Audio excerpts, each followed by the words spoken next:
yang tadi kita sampaikan.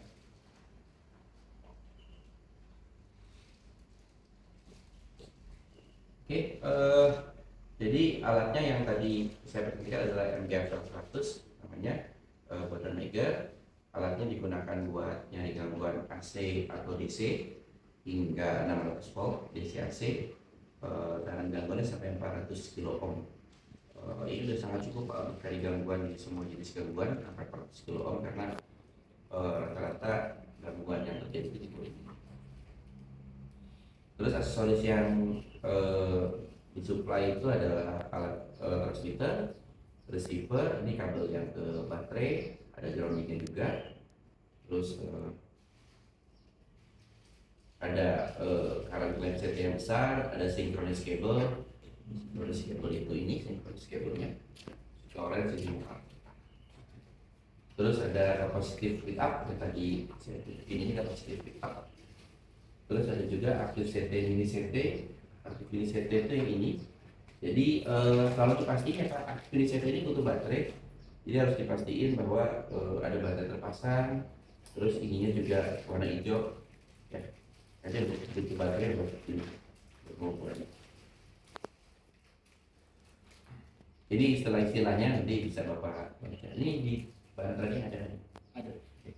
Kapasitas itu apa, arus gangguan itu apa, reaktif current itu apa, itu transmitter dan receiver dan semuanya. Jadi ada penjelasannya di materi trainingnya hari ini. Filter, filter boxnya, ini filter box kita nggak ikut ya Pak, karena memang yang kita ikutin cuma yang ini aja, yang sesuai di sini gitu. So ini optional.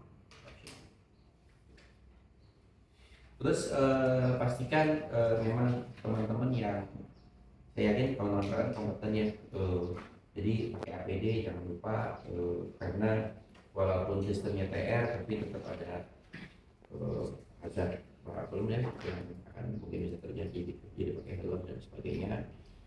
Terus kalau kita sarung tangan lebih bagus itu, tapi kalau Bapak yakin dengan sistemnya semua dalam kondisi aman ya silakan, tapi sebaiknya pakai sarung tangan, naik dan sebagainya. Oke, ini panelnya. Jadi panelnya ini adalah kompartemen baterainya. Ini adaptor supply AC DC ataupun power supply-nya. Jadi kalau misalnya Bapak nggak pakai, misalnya baterainya habis, bisa pakai adaptor dari sini buat koneksi ke alatnya. Ini adalah safety collision grounding. Ini capacitive sinkron buat kalibrasi dan buat sinkron dengan sistem terkait capacitive sensor. Terus ada juga dengan ini sambungan ke baterai ya. Merah itu ke positif, hitam itu negatif, hijau itu buat ke ground baterai. Terus ini adalah on off-nya buat power in-nya, in on off-nya. Ini kalau misalnya Bapak tadi tegangan yang didapatkannya rendah di positif, Bapak berarti problemnya ada di positif. Kalau rendahnya di negatif, berarti problemnya di negatif. Jadi Bapak tidak tekan tombolnya. Misalnya rendah positif, berarti tekan tombol ini. Kalau rendah di negatif, berarti ini adalah keluaran tegangannya. Jadi pastikan tegangannya kalau di meger itu ada dua, ini mana yang tercapai lebih dulu, apakah tegangan 10 volt ataupun harus 5 ampere, 5 mili ampere. Jadi pastiin itu supaya jaga sistem Bapak jadi nggak trip. Terus ini adalah koneksinya. Jadi koneksi di bawahnya ini koneksi buat ke sorry, atas ini buat konektor ke CT klaimnya, baik itu CT klaim yang besar tadi ataupun buat CT yang kecil, mini CT. Ini adalah tombol buat synchronize, nanti arahnya buat di sini, dan ini bisa dipasang di langsung di kapasitif. Tujuannya adalah kalau misalnya Bapak ketemu satu objek yang alarmnya bunyi lebih dari satu, Bapak pastiin objek itu adalah arus kapasitif atau arus reaktif. Kalau misalnya arus kapasitifnya itu lebih besar, berarti itu bukan gangguan. Tapi kalau memang ternyata arus kapasitifnya lebih besar, gangguannya ada di sini. Arus reaktifnya lebih besar. Oke, ini tombolnya buat yang alat receivernya. Jadi ini ada indikator IT, ini arus total ya, arus total yang terjadi gitu IT. ID-nya nyala berarti dia harus total. Indikator alarm ini akan nyala kalau bisa juga Bapak setting untuk gak bunyi ataupun bunyi tergantung dari seleranya Bapak ya. Terus tombol baterainya, pastiin baterainya juga dalam kondisi prima gitu ya. Ini LED ketika disimpan dia akan nyala. Ini buat recall. Jadi ke tombol save itu berguna. Jadi gini, misalnya Bapak lagi Bapak kalibrasi awal ya, dikalibrasi, terus Bapak ngukur terus belum ketemu, Bapak pengen ngukur lagi nih, Bapak stop dulu, Bapak makan, jadi Bapak bisa recall settingan yang tadi yang udah dikalibrasi bisa di recall. Jadi kalau Bapak langsung uji langsung dari titik situ, ya. Jadi dengan setting yang sama bisa recall. Itu tujuannya kenapa ada save-nya bukan bisa di download ya Pak. Dia cuma save temporary memory di dalam P3 ya Pak, P3. Terus sebagai standar itu Pak. Di alarmnya 100% alarm, itu 20% juga. Jadi Bapak udah pasti settingnya itulah, thresholdnya di setting sebelumnya. Terus ini ada tombol function untuk menonton filter low pass atau melacak arus AC atau DC dan sebagainya.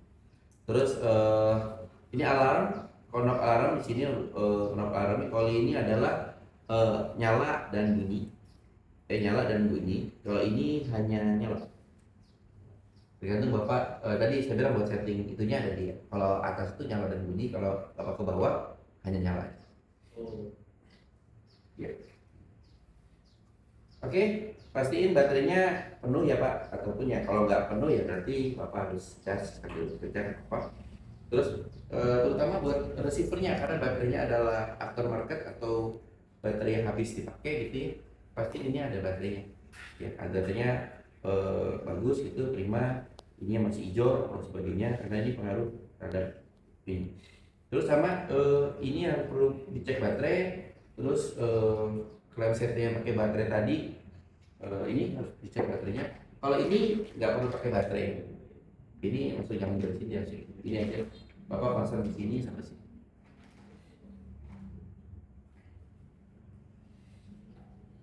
Yang pertama sambungin kabel pembumian. Tadi seperti video tadi pembumian disambungin, semua disambungin. Kalau di terminal ini masang merah dulu, hijau dulu atau hitam dulu nggak masalah. Tapi kalau di baterainya sebaiknya hitam dulu. Ya, sebaiknya hitam. Tuh, jadi string baterai baru positif. Oke, kembali lagi Megan memperingatkan jangan sampai lebih dari 600 volt DC. MDFL ini kalau ada problem repairnya di Jakarta Pak. Tapi kalau Bapak dalam situasi tiba-tiba pakai terus problem, kita punya backup demo unit di kantor, bisa kita pinjemin selama barang itu kita perbaiki. Ya. Tipenya sama MDFL 100 ya. Jadi Pak saya lagi pakai tiba-tiba failure, Bapak kontak nanti kita kirimin unitnya kita perbaiki. Pak. Jadi selama ada service center kita kirim ke Amerika, ini buatan Amerika. Jadi perbaiki semua di Jakarta. Terus adapternya soalnya di sini ya Pak, dari ada port kecilnya gitu. Partnya Megar menyediakan gitu ya. Jadi kalau misalnya ada satu kondisi Pak, partnya saya hilang, saya pengen beli baru gitu. Ya Bapak bisa PO ke kita, mau pinjam dulu sementara juga boleh. Jadi nanti Pak selama ini proses pinjam dulu ya karena saya mau pakai kalau nanti bisa kita pinjam. Karena demo unit di kantor memang buat backup sih. Kita selalu punya backup sih. Oke, yang pertama Bapak hidupin alatnya, terus alatnya akan baca otomatis tegangan positif, negatif dan sebagainya. Tadi ada 188 ini, cuma ini Bapak nggak perlu care terhadap ini cuma masalah kodenya mikir aja. Terus ketika Bapak lihat ternyata di positifnya lebih rendah, Bapak tekan dengan positif. Kalau negatifnya lebih rendah, itu Bapak tekan negatif. Terus setelah itu mundur, Bapak atur di sekitar 10 volt di tegangan atau 5 mA di 5 mA di arus. Mana yang tercapai lebih dulu ya. Tapi paling sering sih tegangan tercapai lebih dulu sih. 10, jadi arusnya cuma 0,05 atau berapa. Nah, ada satu trik ya. Jadi ya tadi kembali kan 5 mA tuh kan masih kecil banget ya, 0,00 sekian. Kalau Bapak lihat tadi di video yang kedua, Bapak lihat ya, arusnya kecil, dia nggak mau. si undersegelnya ketika dapat arusnya kurang dari 1 ampere atau berapa, dia dinaikin tegangannya jadi tadi sekian belas ya, sekian belas. Tujuannya kenapa? Karena dia nggak pengen bacanya susah nanti. Karena kan misalnya tracknya mungkin panjang gitu, dia naikin sedikit. Pokoknya praktikannya antara dua itu. Selama arusnya masih ini kan dia cuma menyediain sampai 50 volt ya. Bapak lihat di sini nanti pas kalibrasi, oh ternyata arusnya kekecilannya cuma 0,001, Bapak naikin ini. Patokan undersegel itu adalah arus kapasitifnya yang tadi digambar, nanti video kita kasih itu lebih gede daripada IR. Menurut dia kalau IC-nya lebih besar susah nyari gangguannya karena ketutup sama arus sumunya. Jadi minimal mendekati ataupun sama gitu, ataupun lebih besar. Kalau lebih besar lebih mudah tuh cari gangguan. Ya jadi Bapak perhatiin ini, oh ternyata IC-nya gede banget nih dibanding IR, dan nanti dikit tegangannya lah biar dia agak kelihatan. Oke, ada juga filter IP yang tadi saya bilang ya. Jadi buat ngasih filter ke ini kita nggak ikut. Ini ada tegangan AC dan sebagainya. Nah, ini tidak perlu pakai filter. Kita nggak ada alatnya, jadi kita nggak bahas detail itu. Sejauh ini di PLN nggak pernah ada yang minta itu dan nggak pernah dipakai. Oke, terus sambungan ke Bapak harus kalibrasi dulu ya. Pasti dikalibrasi receiver seperti ini kondisinya. Terus kemudian Bapak tekan save. Karena ini contohnya nih ya. Kalau di sini kan Bapak kelihatan ya, arus atas lebih gede daripada arus bawah. Berarti lebih mudah carinya karena reaktifnya lebih besar gitu. Oke, setelah Bapak dapat ini, Bapak save. Bapak pakai 50% boleh. Kalau undersegel tadi 70 ya. Iya. 70. Ya ini sekarang kalau defaultnya dari Megger ngajarin 50%. Dua biasa. Dan kalau harus kan satu, kalau misalnya dia bagi dua kan dia bagi dua kan. Satu dulu, terus ada sini dia bagi dua. Dan pakai 50%. Kalau udah sampai kalau saya lagi dulu kan iya. Jadi yang ada inti Kalau 50 itu ya awalnya 50% nggak apa-apa. Karena semua ya perjalanan mungkin ada dua gangguan di situ ya. Nanti yang mau pakai 20%. Iya. Dan harusnya dimasukkan dua. sorry Pak, tadi 20% itu apa ya Pak? Jadi nanti ada perbedaan antara threshold setting awal itu sama arus yang dibaca yang di ujung. Jadi realnya kan dia kan harus sekian, cuman sedikit tuh Pak. Harus dari ujung gangguan sampai di ujung sana gitu. Jadi kalau lebih ada sisi 50% lebih dibaca, dibunyi gitu. Makanya ini bisa otomatis. Alarmnya Pak ya? Alarmnya ini. 20% lebih sensitif Pak? Lebih nggak sensitif justru Pak. 70 sensitif banget sih. Karena sisi, oh ya 20 lebih sensitif. Tapi kayaknya jadi baca banyak nanti Pak. Iya, baca banyak ya. Karena selisih 20% dibaca, 20% baca. Iya. Tadi ada IT Pak, tadi yang slide sebelumnya sih Pak. Ada IT itu di sekolahnya. IT itu indikasi yang tadi itu Pak ya, pemancar ya tadi. Iya, pemancar biasanya buat ada sistem SCADA dan sebagainya yang kadang-kadang ripple-nya nyambung tuh Pak sama DC ground diganggu. Kalau di manual ada pembahasannya sih Pak, lebih detail sih. Jadi dia ada batasan itu kalau misalnya ripple-nya berapa persen itu nggak baca tuh menurut dia.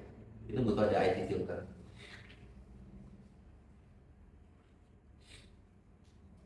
Oke, setelah itu Bapak cek settingnya, terus udah di save, Bapak tinggal ukur di kalau misalnya penerimaan tidak stabil apa, bisa jadi ada noise dan sebagainya. Jadi ada trik-triknya nih Pak ya, masalahnya apa dan sebagainya. Ini kalau lebih dari satu panel menunjukkan arus gangguan,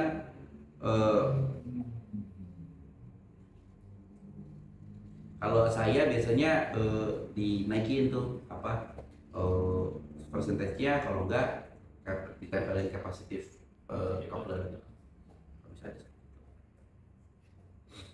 Ini kalau misalnya tidak ada panel yang menurunkan arus gangguan, diturunin ke 50% atau lebih rendah. Jadi ada triknya sih Pak untuk bikin sistemnya, untuk gangguan di sistem ungrounded DC dan sebagainya. Semuanya ada di sini. Ini buat menelusuri gangguan mana. Nah ini juga kalau misalnya nanti tadi seperti disampaikan, kalau misalnya Bapak stop itu Bapak ini Bapak bisa recall untuk catatan total dan sebagainya. Nah ini contoh menelusuri titik gangguan tanah ya. Jadi Bapak ukur di sini, ukur di sini, ukur di sini, terus tiba-tiba di setelahnya kok nggak ada informasi. Biasanya IR-nya hilang ataupun IR-nya lebih kecil. Kalau IR-nya lebih kecil, berarti gangguannya di seluruhnya. Udah lewat nih. Jadi Bapak bisa pastiin kalau misalnya kok cari di sini, kok IR-nya habis ini, berarti gangguannya seluruhnya. Nah, kalau misalnya tadi saya bilang ada 2 jalur berbeda, ini juga bisa pakai kapasitif backup atau clip seperti tadi contohnya, jadi bisa tahu mana yang kapasitif, mana yang reaktif. Ya kalau misalnya PJP terlalu besar, Bapak pakai mini aktif, ataupun kalau misalnya Bapak butuh yang tadi gelung, ya Bapak harus purchase yang buat gelung lebih gede lagi. Tapi seingat saya di PLN nggak pernah ada minta itu sih Pak. Kalau saya lihat tadi di foto tadi, ini bisa buat gulungan, tapi gulungan-gulungan kecil. Misalnya buat 3 atau 4 kabel sekaligus dia bisa sih. Kalau mau kalau soalnya yang gulungan yang satunya lagi tuh gede banget ya, gede banget. Oke, terus paling itu ada lagi sama, pokoknya selama patokan Bapak itu ada di IR ya. Kalau IR-nya lebih kecil, berarti dia lewat gitu. Kalau misalnya lebih gede atau ini, berarti arahnya memang ke arah yang benar. Oke, untuk part pengganti tadi saya bilang kalau memang ada problem tolong diinfoin Pak Umar atau saya bisa. Kalau memang ada problem bisa kita bikinin demo. Pak, kalau nyari ini yang equipment kan arusnya kecil ya, waktu dinaikkan tegangannya itu gimana caranya? Kalau tadi tegangannya dinaikin arusnya kecil. Jangan equipment Itu enggak.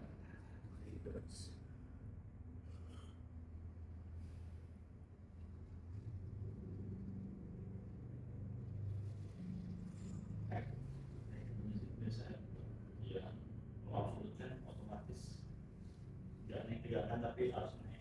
Iya. Kalau misalnya high impedance biasa yang selisih dikit, misalnya 70, 50 biasa high impedance. Kalau high impedance itu biasanya dia nggak kebaca banyak deh. Iya, kecil Pak. Kecil. Jadi Bapak dia minta diturunin nih kalau di sini. Jadi itu naikkan tegangan terus tuh? Enggak sih, enggak, persentasenya aja Bapak mainin. Inian Turunkan. iya diturunin. Dia minta dari begitu. alatnya berarti ya? Iya dari sini aja. Baca sensitif dari sini. Kalau itu tetap di situ sih. Dia patokannya Kalau itu begitu. turun dengan lebih ini ya, nggak sensitif ya? Kalau saya lihat sih pengertiannya kan dia kan misalnya 50 dia nggak baca. Kalau Bapak turunin ke 40 atau 30 berarti range-nya selisihnya masih sedikit. Kalau dari sini sih gitu sih, kalau dia nggak tuh bawa lebih rendah. Iya harusnya sih lebih tinggi, lebih sensitif. Tapi enggak. Kalau diturunkan ini ya persennya. Iya. Ya coba aja Pak nanti. Terus takutnya bahasa di ini ditransfer jadi lesson. Tapi sering Pak, high impedance gangguan sini. Pernah? Nggak pernah Pak. Gak pernah ya. Saya juga, saya pernah waktu di Danau Toba tuh pematang saya. Itu saya PT. Pokoknya dekat Danau Toba, kalau Danau Toba itu high impedance waktu itu. Tapi saya nyari pakai BGFT. Karena BGFT kan bisa di setting ke di mainin itu tuh konektor apa knop-knopnya gitu. Ini beda sih, beda gaya sih. Oke, mungkin itu Pak dari saya Pak, bisa nanti coba praktek mungkin lebih, insya Allah nggak terlalu susah sih. Kalau wiringnya nggak ada ya Pak? Wiring ada sama untuk steam. Ada ya? Ada Pak. Alhamdulillah.